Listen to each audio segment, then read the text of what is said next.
నమస్తే. Welcome to today 18 news. నేను కల్పన.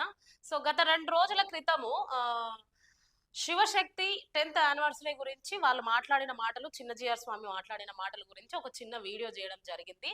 ఆ వీడియోను చూసి చిత్తూరు జిల్లానంట సుగుణాకర్ అని ఆయన అన్నాడు. సుగుణాకర్, కరుణాకర్ అభిమాని అంట ఆయన. ఆయన ఫోను చేసి సనాతన ధర్మం గురించి, మతాల గురించి ఇవన్నీ మాట్లాడడం జరిగింది.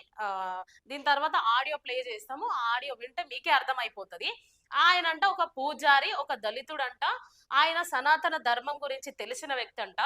ఆయన ఎలా మాట్లాడుతున్నంటే, ఒక ఆడదానివి అంటే సనాతన ధర్మంలో మీరు ఇదే నేర్చుకున్నారా అని నేను కూడా మాట్లాడినా. ఆయన నేర్చుకున్న ధర్మము ఆడవాళ్ళను గౌరవించడము, కించపరచడము, అగౌరవించడం, కించపరచడం ఇది ఆయన నేర్చుకున్న ధర్మం. నేను అడిగిన భారతదేశంలో ఎవరైనా ఉండొచ్చు సార్, రాజ్యాంగం మనకు కల్పించిన హక్కు. మీరెందుకు నోరు పారేసుకుంటున్నారు అని అంటే, కాదంట. భారతదేశం అంటే ఓన్లీ హిందూ దేశము. ఇక్కడ ఇతర మతాలు ఉండొద్దు.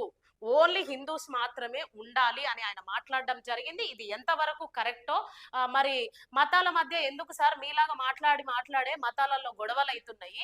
మతం మనుషుల మీద రుద్దొద్దు సార్ అని నేను చెప్పడం జరిగింది. ఫైనల్ గా నేను ఆ సుదర్శన్ కి ఇది ఎందుకు నేను మళ్ళీ ఈ వీడియో చేస్తున్నానంటే, మీలాంటోళ్ళు 1000 మంది బెదిరించినా కూడా ఎవరైనా కించపరిచేటట్టు వీడియోస్ చేసినా, మాట్లాడినా మేము ఊరుకోము. చిన్నజీఆర్ స్వామి ఒకటి అన్నారు కదా, ఇతర మతాలను కించపరిచేటట్టు మాట్లాడితే నాలుక కట్ చేయాలని. మరి మీలాంటోళ్ళ నాలుక కట్ చేయాలి, కరుణాకర్ సుగుణ నాలుక కట్ చేయాలి, లేకపోతే ఆయన ఎవరో గుండా ఆయన ఉంటారు చూడండి, రాధా మనోహర్, ఆయన నాలుక కట్ చేయాలి. మరి ఇలాంటి వాళ్ళందరి నాలుక కూడా చిన్నజీఆర్ స్వామి కట్ చేయాలి. ఎందుకంటే మతాల మాఫియా ఎవరిని అంటున్నారు అట్లా అంటే, మీకు ధర్మం అదే నేర్పిస్తుందా?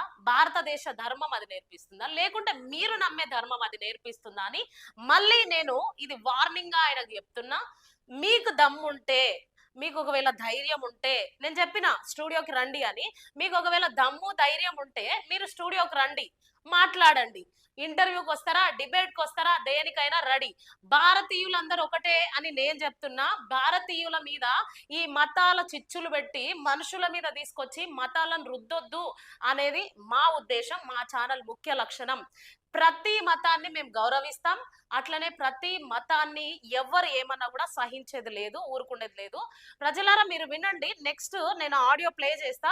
ఆయన ఎలా మాట్లాడాడు, ఆయన ఒక పూజారంట. మీరే విని కామెంట్. నమస్తే తల్లి. నమస్తే సార్. అమ్మ ఏం లేదు, మన కరుణాకరు దశవర్ష వార్షికోత్సవం పెట్టినారు కదా, వార్షికోత్సవం జరిపినారు కదా.